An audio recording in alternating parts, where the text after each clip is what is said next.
3 heures du matin, ce mercredi, l'alerte à la roquette retentit dans plusieurs localités proches de la bande de Gaza. Une première salve est lancée avant une deuxième, 20 minutes plus tard. En tout, une dizaine de missiles ont été tirés vers le territoire israélien. 4 d'entre eux ont été interceptés par le système Dôme de fer. 5 autres sont tombés en terrain vague.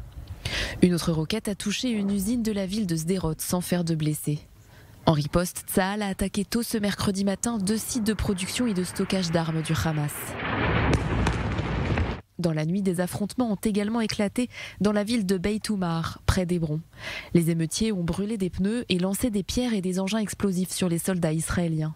L'un d'eux a été blessé par balle, il a été transporté à l'hôpital. Samedi dernier, 3 soldats israéliens avaient été blessés dans une attaque à la voiture bélier près de ce village du Gush Etzion. En parallèle, c'est à Jérusalem que la tension est montée ce mardi soir. De violents affrontements ont eu lieu entre forces de l'ordre israéliennes et palestiniens après que ces derniers se sont barricadés dans la mosquée Al-Aqsa. Pour tenter de les faire sortir, la police a pénétré dans le lieu saint et tiré des grenades incapacitantes. Les Palestiniens présents dans la mosquée ont tiré des feux d'artifice et jeté des pierres sur les forces israéliennes. Plusieurs d'entre eux auraient été blessés, selon les médias palestiniens.